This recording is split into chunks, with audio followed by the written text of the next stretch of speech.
All right, good afternoon, everyone. Thank you for taking the time to join us here today. My name is Taylor Alcala. I'm a recruiter here with the County of Santa Clara's Employee Services Agency HR department, and I will be your host. So we are thrilled to bring you another version of our live speaker series where we connect our county departments to the public to learn from our representatives about their department and job opportunities. So today we have the pleasure of being joined by our County of Santa Clara's 911 County Communications team. And we have a great mix of leadership and dispatchers here to speak with us today about the Open Communications Dispatcher 1 position. So just a quick reminder, this event is being recorded and you can watch it back on YouTube, Facebook, or LinkedIn if you're unable to stay for the full duration or would like to hear this information over again. So today we will get a chance to learn from each one of our speakers. We will take some time to answer questions submitted through the event registration page. And there's a lot of them, so thank you for submitting those questions. And if you have any questions during this event and you're on Zoom, please use the Q&A chat box down below as we have a whole team working in the background and our speakers today to help assist you. And if you're watching from other platforms like LinkedIn or Facebook, we'll be sure to get back to you after this event ends, so please stay patient there. Then I will review our employment standards and HR process and the benefits of working with the county itself. So the first thing I wanted to share with everyone is our quick page with the QR code that will lead you to the Open Communications Dispatcher 1 position. So on this page, you can find other helpful resources as well, such as access to job opportunities with this department. You can subscribe to different job notification alerts if you see a job that's not yet posted. And you can learn more about the County Communications Department, as well as their interviews, backgrounds, and application process, which we'll go over more in detail later as well. So thank you all again for joining. If you're just joining now, we're going to go ahead and get over to introductions. So let's get a chance to meet with our speakers here today. It would be awesome if you all could tell us about your background and history with the county to start off. So Trisha, can we start with you first? Good afternoon, everyone, and thank you, Taylor. My name is Trisha Adcock. I'm the Director of County Communications. I've been with the department for 22 years, and I started as an entry-level Communications Dispatcher 1, which hopefully many of you out there will consider applying for today. Awesome. Thank you, Trisha. Next, we have Nick. Good afternoon, everybody. I'm Deputy Director Nick Bayham. I've been with County Communications for 14 and a half years and in public safety for 22 years. Like Trisha, I started as a Dispatcher 1, working in our control room, and I'm happy to be here. Thank you. Thank you, Nick. And next we have Andrea. Good afternoon, everybody. Thank you for joining us. My name is Andrea Nevis. I'm the Chief Communications Dispatcher here, and I've been with the county for 24 years, 19 of those years at County Communications. Thank you, Andrea. Next is Katrina. Good afternoon, everyone. My name is Katrina Labigan, and I'm the Chief Dispatcher of Operations here at County Communications. Similar to the rest of the leadership team, I began as a dispatch trainee in March of 2014 and promoted to my current position in April of this year. Thank you, Katrina. And lastly, we have Darren. Hey everyone, good afternoon. My name is Darren. I've been a Dispatcher 1 here for a little over a year now, coming from County EMS, so transferring over has been an exciting opportunity. Hope to see you guys here. Awesome. Thank you all for those introductions, and thank you for everyone who is just joining in right now. So just a quick reminder, I have a QR code on the back of my screen here that will take you to that same quick page that I mentioned earlier. You can take a look at that Dispatcher 1 position, which is currently open until the 29th of this month. So we have a little bit more than a week left to get those applications in. So first, I wanted to start learning more about your department and more insight into this Dispatcher 1 position. So I wanted to talk with Trisha first. Trisha, can you elaborate more on how you started out with the County Communications Department? Certainly. I began my career here. I was originally hired with the county at County Roads and Airport. I was at that time a position that was called a clerk typist, which now translates to an office specialist. So I started at County Roads. I saw an opening at the dispatch center, so I applied without really knowing a lot of what we did here. So something like this was not available at the time that I applied. But once I got hired, I quickly developed a passion for what we did. I enjoyed the pace of the job. And I saw that there were plenty of opportunities to promote within the organization, and recognized that it was something that I really wanted to dedicate my life to. So the work we do is not only critical for the community, but it is also very meaningful. And I think as you'll go through the rest of the panel, the job that we do has meaning for all of us. So I think that choosing this career has fulfilled me internally, and especially with the mission that we do.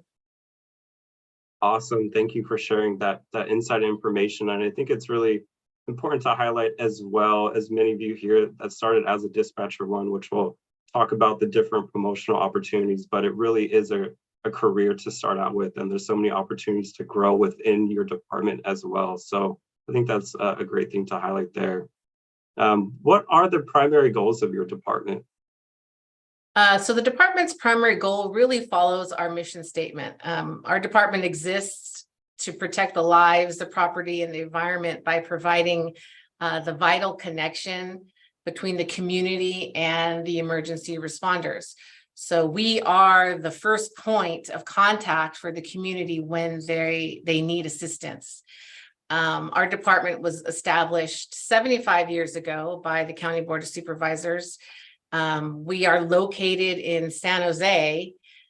We sit atop the highest natural peak on the valley floor, and that spot was chosen specifically for the radio vantage point. It's allows our building.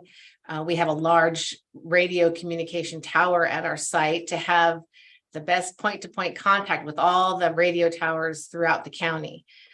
So that's why this location was selected. Our department has 4 divisions. We have dispatch ops, dispatch operations.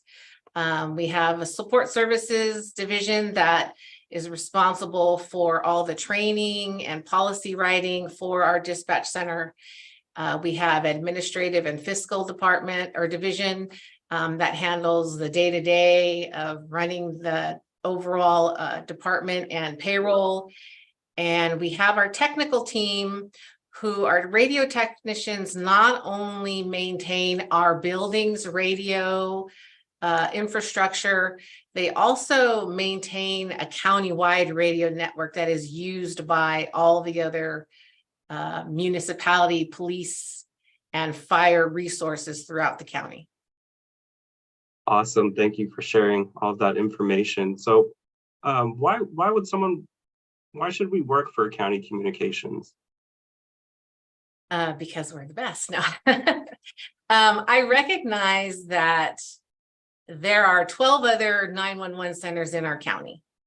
And depending on each individual's desires on where they want to work, as far as throughout the county, I think what's unique about our center is that we dispatch for fire, medical, and sheriff. So a lot of the other comm centers in our county only dispatch for either just police or fire, or sometimes there's a couple that dispatch police and fire.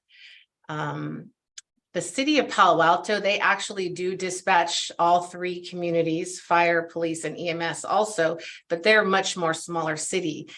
We handle countywide as far as our regional span of control, and that would be for our ambulance. We dispatch ambulance throughout the county.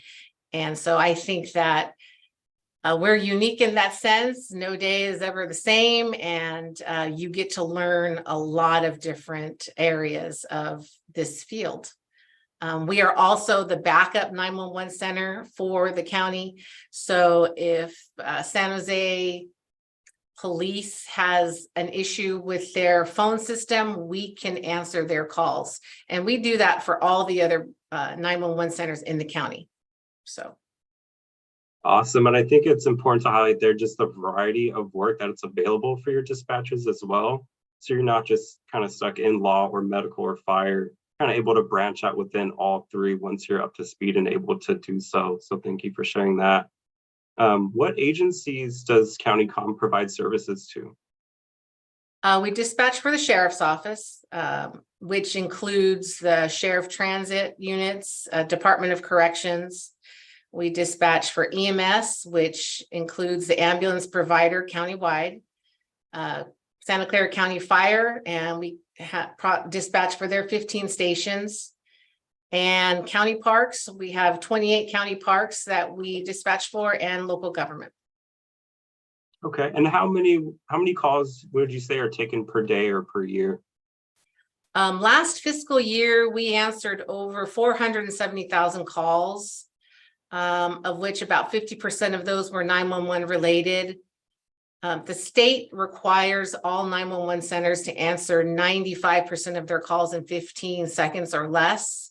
We did that at 96% of the time for that year. Wow, that is pretty mind blowing. Just because I've lived in San Jose my whole life, so just hearing that kind of number, and it's just crazy to even try to grasp that. So thank you for sharing that. Thank you, Tricia, for sharing all that information as well. So before we pass it over to Nick, just want to thank for everyone joining right now. We have a great turnout. Please fill out that Q&A chat box. We got a whole team ready to help you out. So please don't be shy, ask those questions away. Thank you. All right, so next I wanted to pass it over to Nick, who will speak more about the training, hiring timeline, and background process, and what it's like to branch out within this department.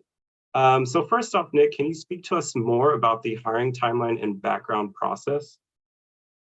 Yeah, thank you, Taylor. So I think for everybody that's listening or going to watch this, the process to applying and becoming a dispatcher is lengthy. And we always want to preface that it's part of the journey, to be honest. It's a process. It's very similar to most public safety agencies in terms of what's required to be hired as a dispatcher. So in general, there's an application. It's online. As Taylor pointed out, you can find those links at the county websites or at our webpage. There's also a great deal of information on our website regarding the process for application. But once that application is received, then you have the opportunity to take what's called a critical test. And a critical test is a computer-based version of what was formerly a written test to measure someone's ability to do the job of being a dispatcher.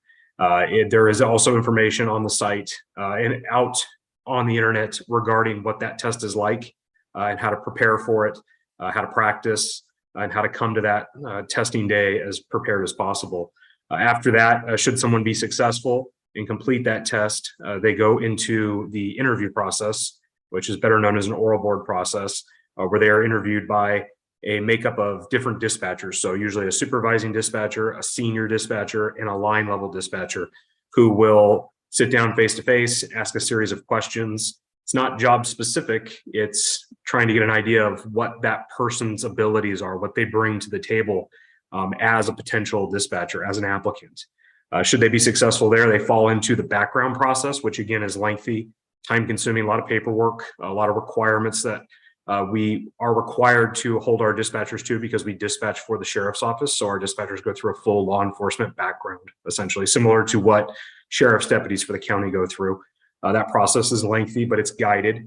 It includes a psychological evaluation, a polygraph exam, and additional questions with the appropriate parties to be successful. Should you make it through that process, there's a final phase, and then selections are made to be offered a position as a trainee dispatcher one.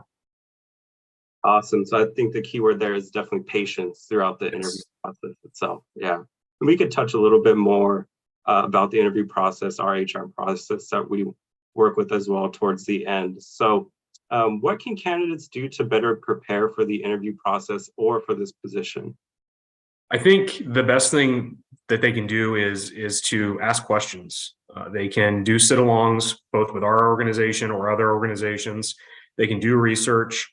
about our organization online and the agencies that we dispatch for, the communities that we provide service for. We're looking for that. We're looking for people to take that extra initiative to show that they're interested in being a part of our team and that, you know, they're prepared. They can also look at their experiences and try to make sure they're prepared to answer questions as to how they would perform in certain situations. And they can reach out to friends and family and practice. I think that that's something that we encourage people to do on a regular basis, is make sure you've had that opportunity to practice and you don't go in cold to a situation where you're being interviewed by a panel of people. Right. And definitely interviewing is a skill. So it's always, you know, if you haven't interviewed in a while and you do your first one and you're always rusty, and it's always gaining those kind of repetitions of interviewing and how to tell stories and things like Yes. that. So practice interviews are always a great way to start out. So what does the training consist of? So training is pretty lengthy as well. We are one of the few organizations in the area that offers an internal academy for our dispatchers. So we understand that when you come to county communications, you might not be bringing any public safety experience, and that's okay. And so, like we've stated, this is an entry-level position. We're looking for the right people, not necessarily your resume in public safety. So some people that come through the door have that background to some extent. Some have no background in public safety. So our job is to make sure that they're prepared to go out onto the dispatch floor and take 911 calls. So we have an 8-week in-house training academy. It is a mix of curriculum that is both teaching and then hands-on. So you're being instructed and then you're actually going into a training area where there's a mock setup of a dispatch center and you're taking calls, you're working the computer system, you're learning how to operate within the 911 center, you're learning policy, procedure, you're learning how to take calls, what questions to ask, and you're getting that basic foundation of what it takes to be a dispatcher. The academy process is very difficult. There's testing daily, and we grade our dispatchers. There are pass-fail scenarios, and then it culminates in a final week of finals where there's practicals where they have to demonstrate call taking and radio dispatchability and test taking ability, and be able to go back and show that they've learned the basics of what it takes to be a dispatcher in our organization. One of the things that we do different from some organizations is we train our dispatchers to take calls and also dispatch calls, which is sometimes separated by other entities. So we're making sure that our dispatchers are capable of doing both. Should they complete our in-house academy, they move on to the training phase or the on-the-job training phase. We call it the CTO phase, the Communications Training Officer phase. That is approximately 32 weeks. And dispatchers are rotating every 8 weeks to a new trainer. And when they're with that trainer, they're learning new skills, new ways of doing things, or being exposed to different types of calls because they're moving to different shifts, whether it's a day shift or a midnight shift or a swing shift. And they're learning on the job with an instructor. So you're never by yourself. You're never just cut loose, you know, when you're new. And there's areas that dispatch trainees are required to get certification in before they're allowed to sit solo. And so that process takes about 32 weeks. So the combination of both the academy and the on-the-job training component is about 40 weeks of training. And we tell our folks, you know, obviously they have to be prepared for that. They're rotating every 8 weeks. They're going to different shifts. They're sitting with new people. They're being exposed to new ways of doing things. It's difficult. It's a lot for somebody because I think in most jobs, people are new. They're given specific requirements, and relatively quickly they're able to carry out those requirements. It takes a long time to be successful, to make it to the end of that and feel like you're being successful. And that's a struggle for some people. Okay. And what would you say some of the essential skills as a trainee should possess? Well, I mean, we obviously ask for professionalism and, you know, the basics that any workplace would require, but good communication skills is key. You're talking to the public. You're working through what could be their worst day in real time, right? Someone's calling 911. It's usually not for a positive reason. So whether it's a law enforcement emergency or a fire emergency or a medical emergency, they're looking to you to provide calm guidance and help. And so at the same time, you're trying to get information for those first responders. So communication skills are key. Beyond that, flexibility is critical because you have to be prepared to move from different situation to different situation on a regular basis. You could take one call that's pretty mundane, and then you could take a very high priority call and then go right back to something that's mundane. And so that's difficult. And then at the end, I always tell people that you have to be motivated and assertive. You have to be motivated for your own success, but you have to be assertive in your success as well. You have to want to be successful, and you have to be your own advocate and your best advocate to make sure that you get what you need from the organization. We provide a lot of information, but there becomes a point where as a dispatcher, you are working as a team, but an independent member of a team. So that's critical. Okay, so it sounds like it's a pretty collaborative team environment, especially as like the training portion of it. And you're not just saying, here's a headset, take some It calls. is. So it's definitely, that's great to hear that you work Very with much them so. to get Yeah. yeah. So what are some of the different growth opportunities within this dispatcher series? So I think as Trish spoke to somewhat, and I know you touched on, this is regarding specifically the Dispatcher 1 series, but County Comm is an independent entity within the county. We contract with the Sheriff's Office, County EMS, County Fire, County Parks to provide them their services. And so it's an opportunity for the command structure and the additional services that we provide for growth. And so initially, dispatchers have the opportunity to promote to Dispatcher 2 or Dispatcher 3, which is we focus on law enforcement dispatch out of the academy. That's your first area of learning. Essentially, that's an 18-month probationary period. At that time, you're able to move into either fire or med, and eventually to be a Dispatcher 3, you would dispatch all 3. So it's additional training that's provided. It's a promotional opportunity into those positions, additional pay, et cetera. Should someone decide that they want to promote up out of the dispatcher ranks, there's the opportunity to become a senior dispatcher, a supervising dispatcher, and then like our chiefs here, we have chief dispatcher roles, and then for Trish and I, the executive roles. But beyond that, we have our support services division, which makes up training, and our liaison roles with our partner agencies in terms of developing policy and procedure. And so there's a lot of different opportunities for dispatchers to move around within our facility. And I know for me, it's one of the reasons I chose County Communications, because it was the opportunity to not sit in the same seat every day, day in and day out. Most dispatchers can come into our facility that are a D2 or a D3 and not sit in the same seat for more than 5 hours in a week. So you spend 5 hours in one seat, you move to another seat before your shift is over. So you get a nice mix of opportunities and experiences to make your day and your week go by with a little bit more excitement. Okay, and what about branching out within County Communications? What is that like? Again, the promotional opportunities that exist are plentiful in terms of the size of our senior or supervisory corps. But in terms of the opportunity to teach in an academy, the opportunity to be part of our recruitment and outreach team, we have peer support teams and CISM teams. So there's a lot of facets for people to take on areas that interest them, and dispatchers find that way, whether it's more structured or it's voluntary. There's a lot of opportunity to do something different than just the job they do every day. Okay, I understand. Thank you, Nick. So we pretty much just wrapped up with Nick the interview process for this position. We could touch on that a little bit more at the end as well. We went over some of the training and the essential skills as a trainee and what are the different growth opportunities. So thank you for sharing all that information. So next I wanted to talk with Andrea. Andrea, what is the ideal skill set that makes a dispatcher successful? I would say the ideal skill set for a successful dispatcher would include decision making. We have to be able to exercise good judgment and exercise good decision making skills. Someone who is an effective communicator is definitely a must. As Nick stated, we're dealing with the public. Someone who has the ability to be compassionate. People are calling us on what could be one of the worst days of their lives, and we need to be able to be empathetic and exercise that compassion. Somebody who's able to multitask. There is a high probability that there are going to be multiple things taking place at a time, and we need to be able to multitask in order to provide that high quality service. Somebody who's collaborative.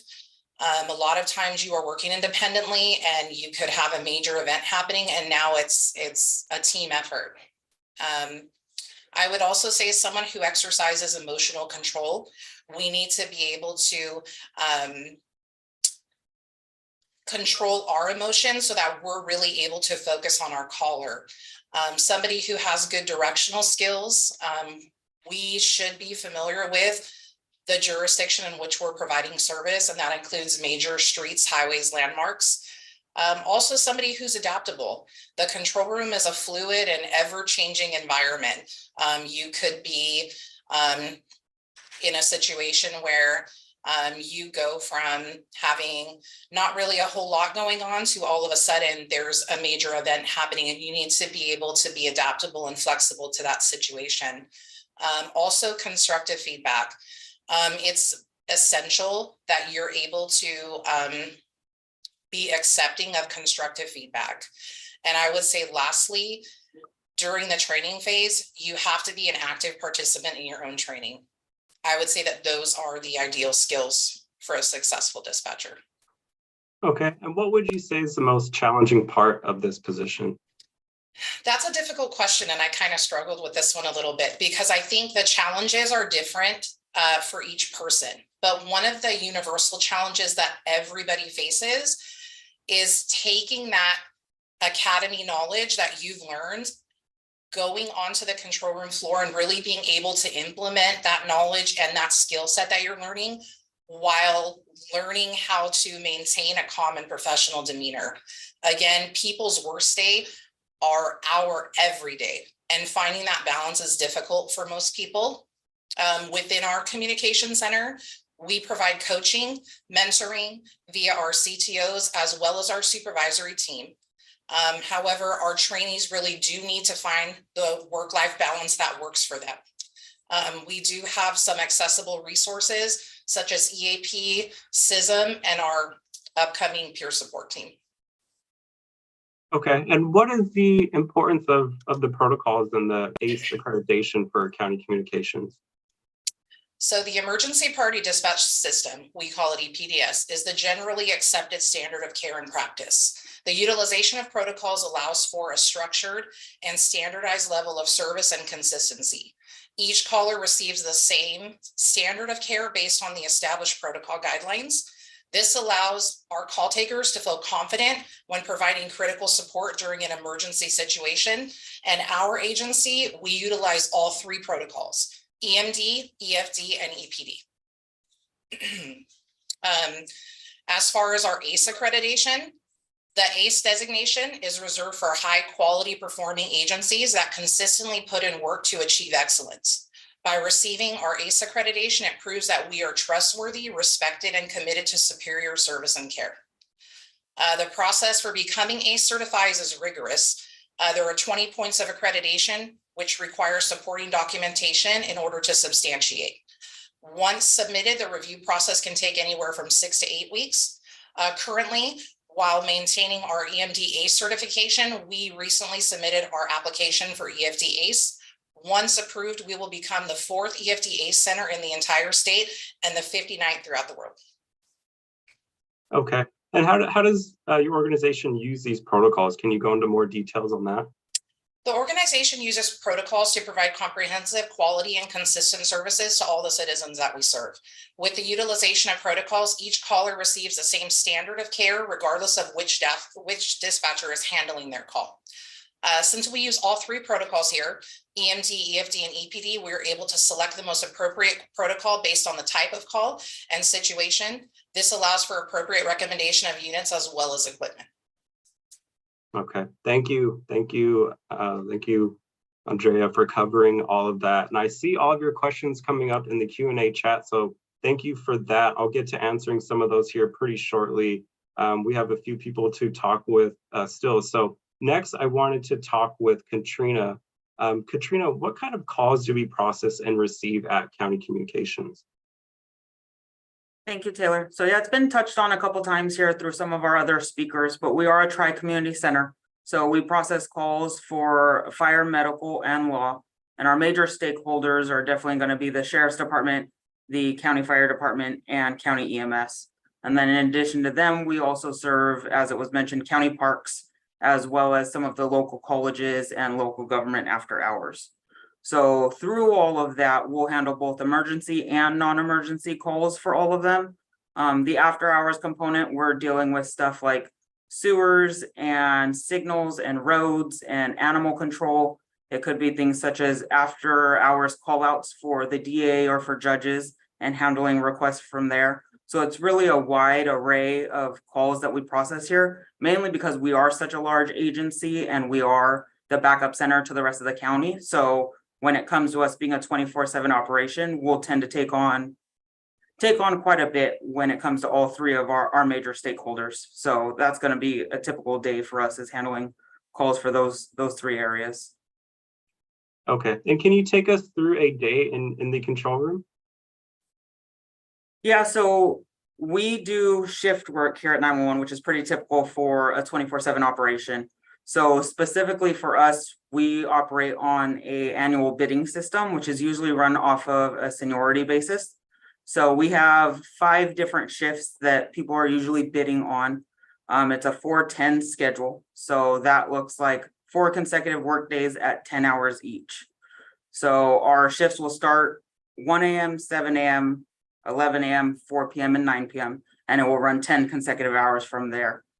In addition to those standard days with the set days off, we also have overtime that comes into play, and that can be done in a wide array of ways. So some dispatchers will choose to work that overtime on their days off in maybe just a 4-hour stint. Others will choose to tack it on to their 10-hour existing day and make it maybe a 14-hour day for them. So it's usually kind of whatever works for them. If they're a commuter, if they're not, if they have kids, if they don't, however they decide, whatever works best for their life. So there's a couple of options there. But if anyone were to walk through our control room at any given time, I mean, you could hear a variety of phone calls. It could be somebody who has a garbage complaint. It could be somebody who has a question of who do I contact regarding this traffic ticket that I got. And on the other end of the spectrum, you could hear a medical call taker giving CPR instructions. You could hear them walking someone through how to deliver a baby. You could hear a fire dispatcher who's handling a house fire. You could have a law dispatcher dispatching deputies to a domestic violence incident. So it's really, when we say that the dispatchers have to be fluid, we really mean that, because you could go from something that it doesn't seem like maybe the biggest deal to us because we just got off of 4 minutes of instructing someone on how to do CPR, and now we're answering a garbage complaint. But that is what is important to that caller at that time, and we have to be able to adjust to remain professional and to give the County of Santa Clara, the citizens that live here, the service that they've come to expect of us. So it would be interesting to have a walkthrough and just kind of hear everything that's going on in a center at one time. And sometimes it's both of those things at once, depending on what pod it is that you're sitting in, or what community, I should say here. And I think the biggest thing is what you would notice, regardless of the type of phone call that's being processed or what it is that our units are being dispatched on. It's pretty standard here. You would hear dispatchers being what we always call the calm and the chaos. So no matter what it is that we're hearing on the other end of that line or on the other end of that radio, you will hear our dispatchers tackling whatever that situation may be with a calm demeanor, with professionalism, and make sure that we're getting both the citizens as well as our field units whatever help it is that they need. So being able to be flexible and adaptable, as Andrea mentioned, is a huge proponent of being able to be a successful dispatcher here at Santa Clara County, because we are so large and we deal with such a wide array of things. You could be answering, 11 phone calls in a 10-minute time frame, and some are really quick, 10 seconds, real quick with the deputy. Other ones are going to take up 5 minutes, and it's a really stressful 5 minutes. So you would hear a lot of different things in a day of a dispatcher here. Okay, and where does employee wellness fall with such a critical position as this emergency dispatcher? Wellness is big for us, especially because of how stressful the day-to-day job is for us. We really make that a priority here. So we've brought in the county wellness team a couple times just to share information with our dispatchers here. We also offer, we call it an exercise hour. So while dispatchers are on their 10 or 14-hour shift, they can request an exercise hour to go and work out in our gym that's open 24/7. We often have dispatchers who are maybe walking around the building just to get some fresh air and, take a step outside from the control room floor and get that mental break that they need. I know Andrea had mentioned earlier, we do have the peer support team, which is up and coming. We have an existing CISM team. So critical incident stress management for anyone who doesn't know. So those two will vary a little bit, but they're both absolutely resources that are available to our dispatchers here.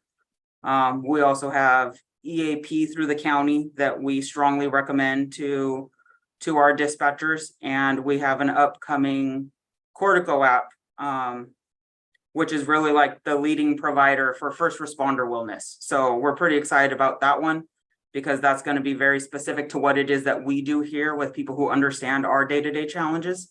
So all that kind of comes into play, and it's really up to the dispatchers and our supervisors and leads on the floor who really push those resources and let people know you got to take care of yourself before you can really effectively take care of others. So we really try to make that a priority here and are constantly trying to grow in that aspect of what it is that we do here. Okay, thank you, Katrina, for sharing all that. So I think it's great to hear about how your department is flexible with working around people's schedules, and we have many different shifts that people can work around, and just like the amount of resources that go into offering those employee wellness services, so they can talk with other dispatchers or other people within your department that understand what you guys go through every day. So I think that's important as well. So thank you for sharing all that information. Thank you, Taylor. So lastly, I just wanted to get a chance to speak with Darren, and Darren, I believe, is a current dispatcher one, so I wanted to hear about his experience so far. So Darren, what made you decide to apply to County Communications? Yeah, so I applied at County Communications just to apply, honestly. I was working down for AMR, working the 911 system here in Santa Clara County, so I was being dispatched by everyone up here, and I was looking for a different career change. I was in the middle of paramedic school and figured, you know what, why not? Everyone I talked to on the phone seems very friendly, and I figured I'd give it a shot. I applied up here, and here I am. And what was your experience of going through the process of getting hired? It was busy. It was a little stressful, I'm not gonna lie. It's very tedious, but luckily, as Nick had mentioned earlier, it's laid out from start to finish. You know what you're gonna be getting into, what you gotta do.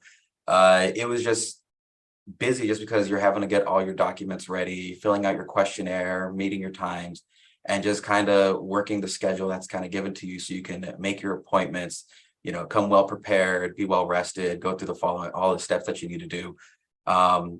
Honestly, and even though it's a long process, for me, it was about 7-8 months. It felt only like a couple of weeks just because of how busy it was. I was always doing something, it almost seemed like on a weekly basis. So that's 7-8 months, a couple of weeks, and started my academy. What was your experience in your academy? The academy was fun for me. I had just finished paramedic school, so I was already in a school behavior mindset. I was already studying all the time. So getting into academy, I was nervous at first just because I wasn't sure what exactly I'd gotten myself into. I had an idea, or at least I thought I had an idea of what we'd be doing, but it's just a whole different world. I thought I'd just be sitting on phone calls every day, just kind of listening to these major things. But once we get to the finer details, I learned that there's a lot more to what we do here than what is perceived. It was stressful all the time, not gonna lie. I was studying all the time. Studying didn't end at the end of the day of the academy. I was going home, continuing to study more about what we do here so that I can be proficient and be successful at my job. Okay, and coming out of training, how was it taking those real emergency calls? I was nervous I'm still nervous now. I've been here about a year now. I've taken thousands of phone calls, and I just feel like that feeling doesn't go away. You're the person that someone's calling for help, whether it's something, as we already mentioned, minor, like the garbage complaint, or it's some major emergency. You're that person that the county or the public relies on. So everything kind of falls on you to help guide that person in the most successful way for everyone here. So it's still I'm still getting real nervous with it, but I'm starting to become more comfortable and more confident in my capabilities here. Cool. Thank you for sharing your experience so far. So I hope that was a great sort of resource for everyone who's considering applying, about hearing your experience from a current dispatcher going through the process. So I hope that's helpful for everyone. All right, so we got a chance to speak with everyone. So thank you all for sharing some of that insight and information into your department and about this position. So we're going to go ahead and transfer over to our Q&A portion of this event. We're a little bit over halfway through. So if you have any more questions, please feel free to use that Q&A chat box down below up until 1 o'clock. And if you're tuning in on other platforms, LinkedIn or Facebook, we'll get to some of those questions after this is over as well. So please stay patient there. So before I get into these questions, I saw some interesting ones in our chat that I want to see if anyone would like to take this on. The first question, do your comm dispatchers help adjacent counties, and what are the schedules and hours like? We already went over that. So do we help any adjacent counties? I can touch on that. So go ahead, Katrina. Oh, okay. We do. We provide mutual aid both in the county in terms of supporting our other 911 centers and our other law enforcement and fire agencies. So as the EMS dispatch center, we're dispatching ambulances to the fire departments within Santa Clara County, except for the city of Palo Alto. And we're also working alongside the other law enforcement agencies. So you'll see our dispatchers making calls to other agencies back and forth, whether there's records information or pursuits or calls in our jurisdiction that need to go to them. So there's a lot of interaction between local municipalities. And then in terms of other counties, there is some interaction, mostly on the fire side. We're also the mutual aid coordinator for Santa Clara County Fire, who we dispatch for. And all of the resources that come out of Santa Clara County for San Jose Fire, Sunnyvale Fire, Santa Clara City, our county fire agency, are coordinated through our dispatch center when you see these large forest fires and wildland events that are occurring throughout the state or the region. All those requests come through county communications and then are sent out to the fire department. So there's a lot of coordination with the state and other counties through county communications. Okay, thank you for answering that. I hope that helped answer that question. So the next question, what would you say is the average call volume per dispatcher per day? And I know that probably varies upon day and time, but maybe just a rough estimate there. I actually don't really know if any of us could provide a rough estimate on that, mostly because it does truly vary. It also depends on the hours and honestly the time of the year, which I know sounds kind of funny, but if we're talking about the summer, you know, when it's real hot, a lot of people are having parties and stuff like that. We may experience a higher call volume. If we're talking the winter, our call volume is going to be high, but mostly for trees downs and storm related stuff like that. So it really is a wide, there's a wide range there that I don't even know that I could guess on a per day per agent. I don't know if Trisha or Nick being more numbers could, but it really varies. Yeah, we have metrics that we can measure, but really the numbers don't really tell the story like Katrina is trying to convey. It can be just a quiet moment, and then the next hour, if I'm sitting at a call taker position, I could take 20 calls, and then the rest of the day, nothing. It just depends. To Katrina's point, holidays are usually our busiest time frame when families get together for parties. Thanksgiving is a very busy day. And believe it or not, the full moon, our calls are usually high during a full moon for whatever reason. So it just varies. Yeah. And I would say just to that real quick in terms of, I was afraid when I started that the phone would just never stop ringing. I thought I'm just going to be working nonstop, but there's peaks and valleys, there's breaks, there's downtime. There's days when, you know, oh, it didn't ring very much or chunks of time. And there's days where it seems like it's back to back. So, but there is downtime. And we get that from a lot of trainees. They're afraid that phone's just going to keep ringing and ringing and ringing. So not necessarily the case. Sounds like it's a lot of ebbs and flows and just really depends on the day and time. So hope that answers your question there. The next question, what is the culture like at the call center?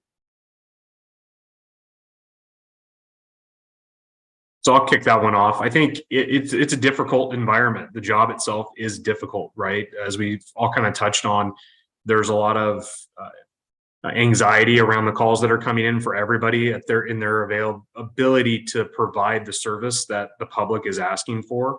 And you're dealing with people usually in a very stressful circumstance, whether it's they're in danger, it's a life safety type situation, or it's just a frustration on their part why they're calling the sheriff's office or the fire department. So you're dealing with usually a negative beginning no matter what. And then on the other side, you're trying to provide the service to the field first responders in the field, the fire department, the sheriff's office, the medics, and trying to give them the best service possible. So there's a certain amount of that level of stress, no matter what is going on, whether it's a busy day or a slow day. But the dispatchers support themselves very well. Dispatchers work really well together, no matter what is going on. And we talk about this all the time. It doesn't, you have broad shifts, you have different shifts, people are working different schedules. If Darren and I were both working the floor, we might not see each other for days or weeks, and then find each other working together and not have a lot of interaction when you have 50, 60 dispatchers. But no matter what the circumstance that is occurring, when something big happens, dispatchers come together extremely well and work like a very well-oiled machine. So there's a certain amount of support there no matter what, because everybody recognizes that everybody's success is dependent upon everybody doing their component of the job. And they back each other up really well. We tell new people, and we tell dispatchers, your best resource is your fellow dispatcher, period. And can they request a shadow a dispatcher, and how would they go about that? Is emailing that recruitment email the best way to go about that?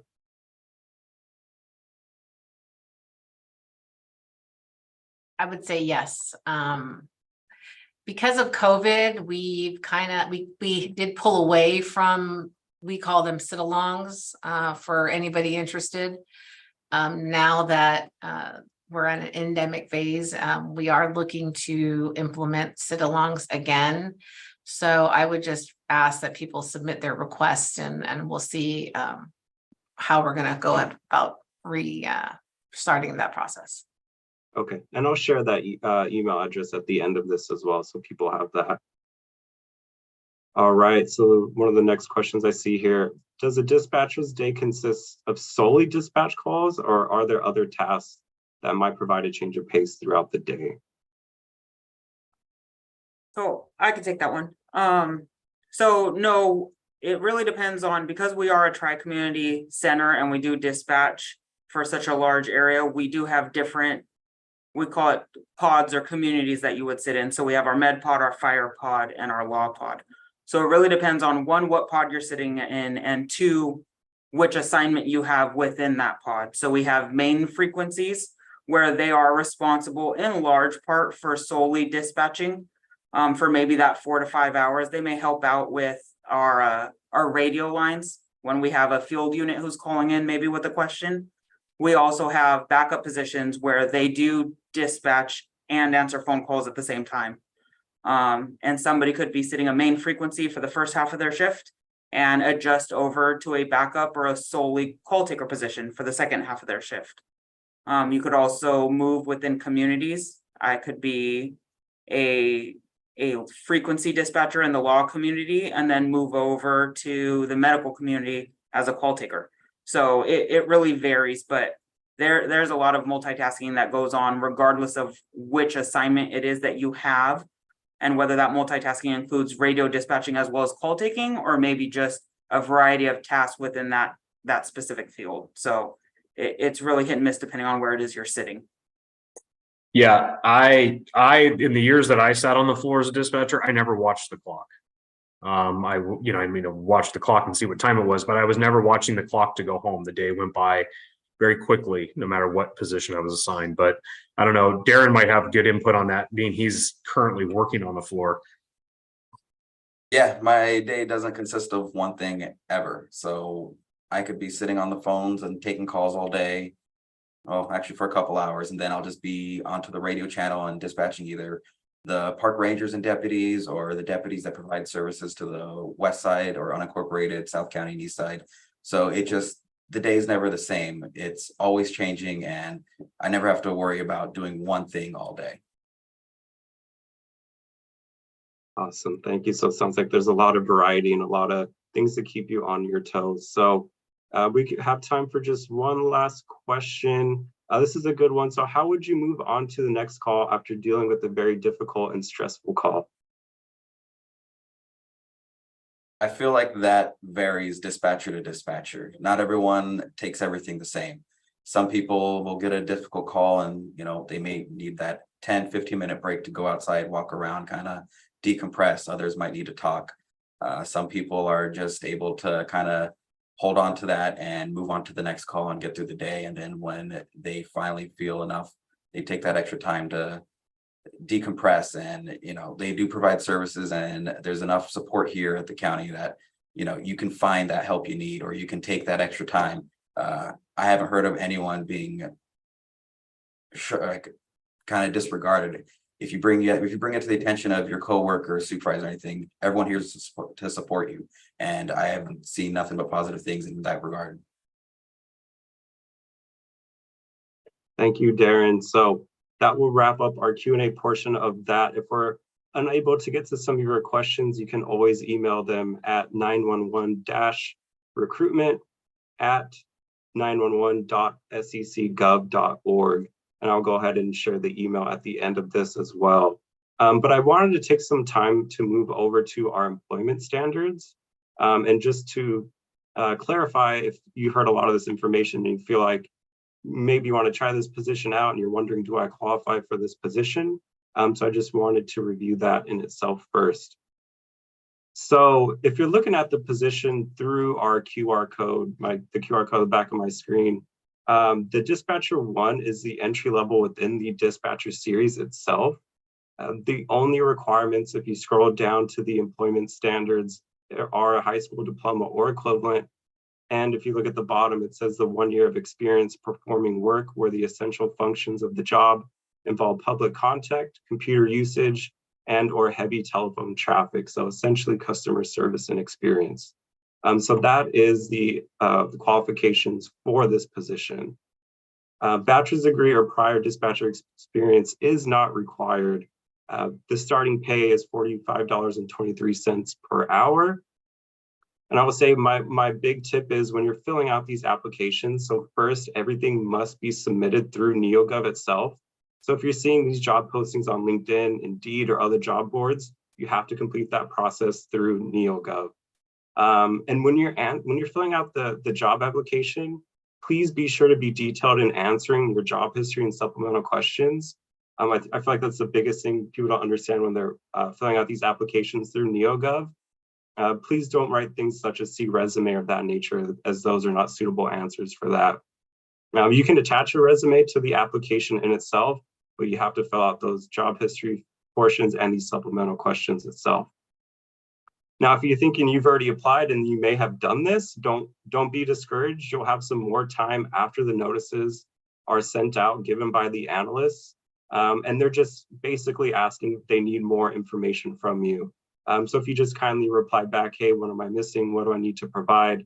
They'll let you know. And if you have that extra experience, you can let them know as required information as well.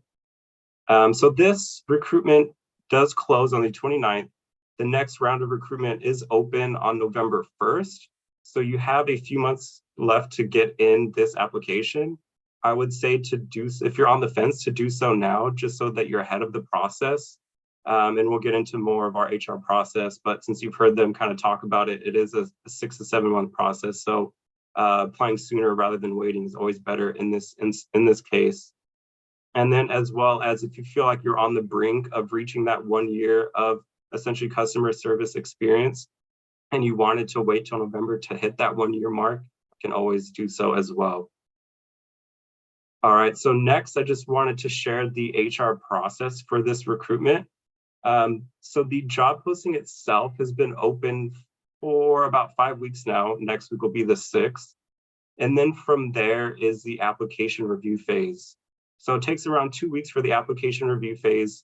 And then after that phase, that's when you will hear from our analysts whether or not you're going to be forward to the next steps. And then that's where it goes into, if you're sent the reject notices, that you can send back required information as well. From there, you're moving on to the critical testing and scheduling. That is another 1 to 2 weeks. 3 weeks for the interviews, 16 weeks for the backgrounds, and 2 weeks for the onboarding and start date. So you're looking at a total of 6 to 7 months from the job posting to the start date.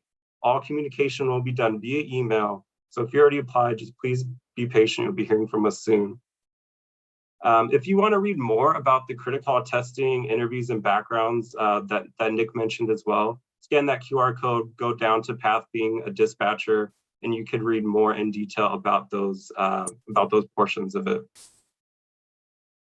All right, so next I just want to quickly go over some of the benefits of working with the county. So currently we have 13 paid holidays, generous PTO and sick time accruals, retirement programs, our pension program and 401k programs. Obviously one of the few last places that are providing pension programs. And if you're unaware of how a pension plan works, it's essentially a stream of income after you retire. And the more years you work with the county, the larger that package is.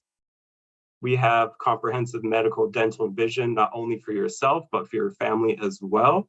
And our popular Valley Health Plan, which is contribution free. And the kicker there, if you have 15 years of service with the county when you retire past the age of 50, you will receive free medical coverage for life.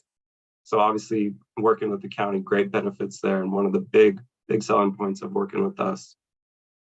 So we're pretty close on time. So I just wanted to thank all of our speakers for sharing all this information here with us today and taking a lot of their time to share this valuable information with us all. I know a lot of you probably work different shifts and are coming in today to talk with us. So thank you for that.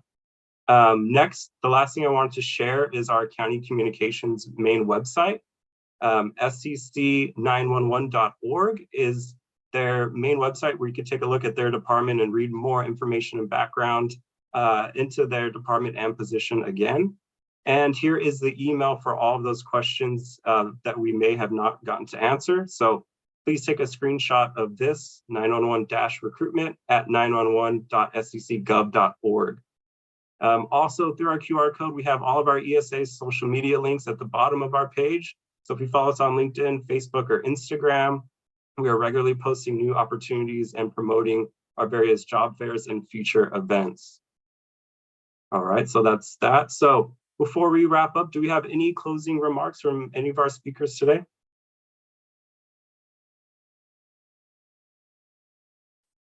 I'll start us off if anybody else wants to say anything. I just want to thank everyone for taking the time to attend the virtual event today. I know we appreciate your interest in the position of Comm Dispatcher 1. Hopefully we've been successful in sharing a little bit about the job day to day, and moreover, insights into our comm center. Hopefully you'll consider applying and joining us. And I really also want to thank the team for putting this on, Taylor, the ESA team, the DEI team. So thank you. I think hopefully this is going to reach a lot of people who were just ever wondering what it would be like, and to see if this is the job for them. So thank you. Awesome. Yeah, I was just going to say, I would second Trish's thank yous to the whole team and for everybody that joined us today. And I would just say that it's a worthwhile endeavor to take this on as a career. In County Comm in particular, I think with the multifaceted dispatch that we provide, you're really at the core of the public safety and resources that the public requires in Santa Clara County, and how we support our first responders. So it's a great opportunity, and it's something that I think is fulfilling, and that's a positive in today's world, if you can find a positive, fulfilling career.